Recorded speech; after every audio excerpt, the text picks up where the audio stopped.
John Fitzgerald Kennedy, do solemnly swear. I, John Fitzgerald Kennedy, do solemnly swear. That you will faithfully execute the office of President of the United States. That I will faithfully execute the office of President of the United States. And will, to the best of your ability. And will, to the best of my ability. Preserve, protect, and defend the Constitution of the United States. Preserve, protect, and defend the Constitution of the United States. So help you God. So help me God.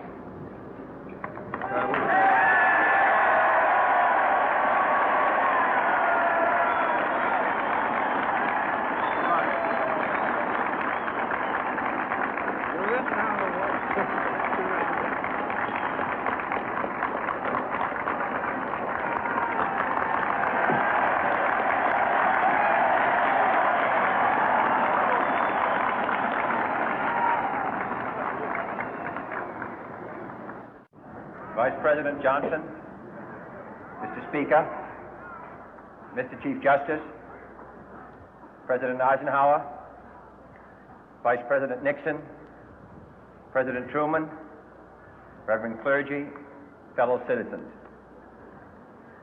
We observe today not a victory of party, but a celebration of freedom, symbolizing an end as well as a beginning, signifying renewal as well as change. For I have sworn before you and Almighty God the same solemn oath our forebears prescribed nearly a century and 3/4 ago. The world is very different now, for man holds in his mortal hands the power to abolish all forms of human poverty and all forms of human life. And yet the same revolutionary beliefs for which our forebears fought are still at issue around the globe. The belief that the rights of man come not from the generosity of the state, but from the hand of God. We dare not forget today that we are the heirs of that first revolution. Let the word go forth from this time and place to friend and foe alike that the torch has been passed to a new generation of Americans born in this century, tempered by war, disciplined by a hard and bitter peace, proud of our ancient heritage, and unwilling to witness or permit the slow undoing of those human rights to which this nation has always been committed and to which we are committed today at home and around the world.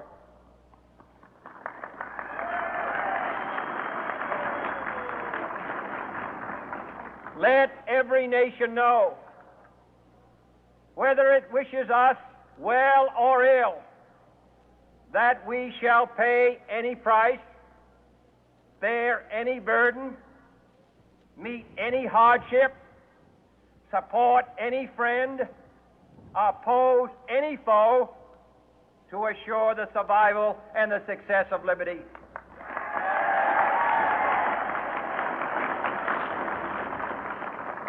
This much we pledge and more. To those old allies whose cultural and spiritual origins we share, we pledge the loyalty of faithful friends. United, there is little we cannot do in a host of cooperative ventures. Divided, there is little we can do, for we dare not meet a powerful challenge at odds and split asunder. To those new states whom we welcome to the ranks of the free, we pledge our word that one form of colonial control shall not have passed away merely to be replaced by a far more iron tyranny. We shall not always expect to find them supporting our view, but we shall always hope to find them strongly supporting their own freedom, and to remember that in the past, those who foolishly sought power by riding the back of the tiger ended up inside.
To those people in the huts and villages of half the globe struggling to break the bonds of mass misery, we pledge our best efforts to help them help themselves for whatever period is required, not because the communists may be doing it, not because we seek their votes, but because it is right. If a free society cannot help the many who are poor, it cannot save the few who are rich.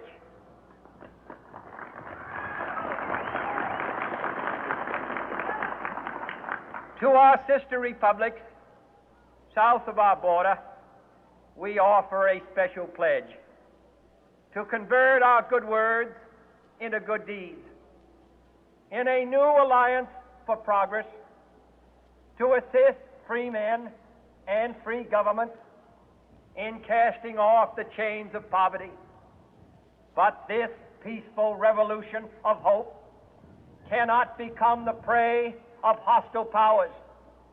Let all our neighbors know that we shall join with them to oppose aggression or subversion anywhere in the Americas. And let every other power know that this hemisphere intends to remain the master of its own house.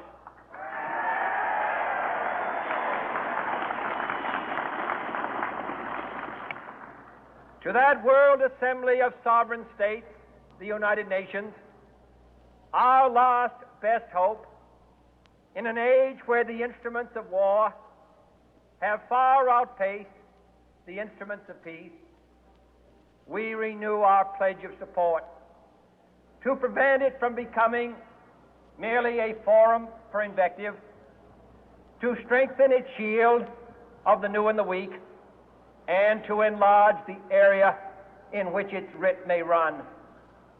Finally, to those nations who would make themselves our adversary, we offer not a pledge, but a request let both sides begin anew the quest for peace.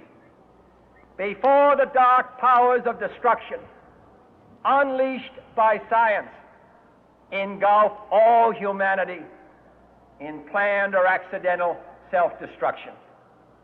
We dare not tempt them with weakness, for only when our arms are sufficient beyond doubt can we be certain beyond doubt that they will never be employed. But neither can two great and powerful groups of nations take comfort from our present course, both sides overburdened by the cost of modern weapons, both rightly alarmed by the steady spread of the deadly atom, yet both racing to alter that uncertain balance of terror that stays the hand of mankind's final war. So let us begin anew, remembering on both sides that civility is not a sign of weakness, and sincerity is always subject to proof. Let us never negotiate out of fear, but let us never fear to negotiate.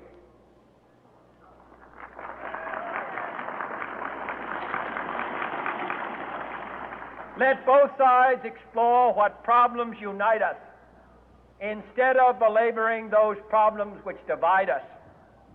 Let both sides, for the first time, formulate serious and precise proposals for the inspection and control of arms, and bring the absolute power to destroy other nations under the absolute control of all nations.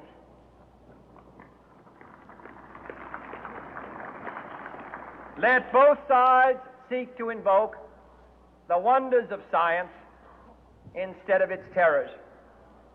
Together, let us explore the stars, conquer the deserts, eradicate disease, tap the ocean depths, and encourage the arts and commerce. Let both sides unite to heed in all corners of the earth the command of Isaiah to undo the heavy burden and let the oppressed go free. And if a beachhead of cooperation may push back the jungle of suspicion, let both sides join in creating a new endeavor, not a new balance of power, but a new world of law, where the strong are just and the weak secure and the peace preserved. All this will not be finished in the first 100 days, nor will it be finished in the first 1,000 days, nor in the life of this administration, nor even perhaps in our lifetime on this planet. But let us begin.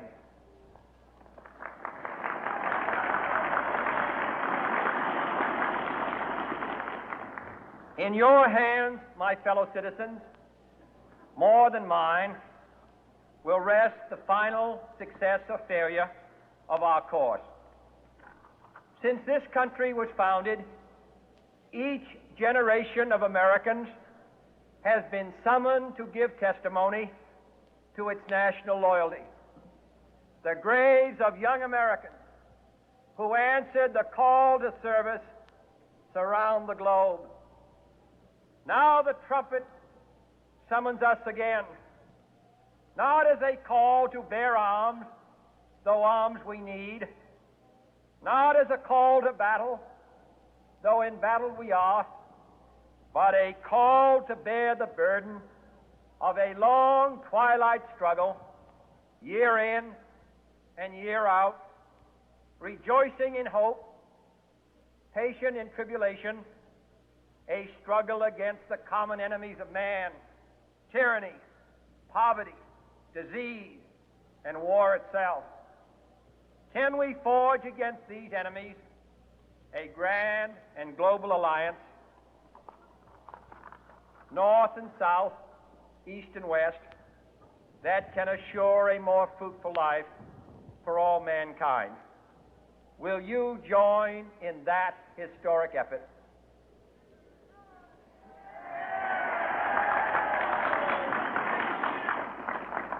In the long history of the world, only a few generations have been granted the role of defending freedom in its hour of maximum danger. I do not shrink from this responsibility. I welcome it.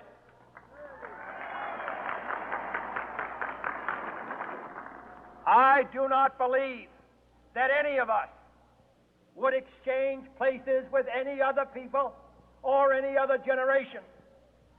The energy, the faith, the devotion which we bring to this endeavor will light our country and all who serve it.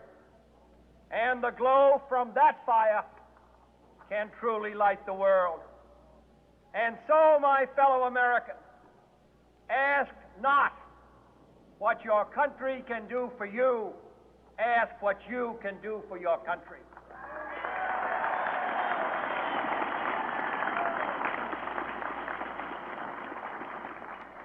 My fellow citizens of the world, ask not what America will do for you, but what together we can do for the freedom of man.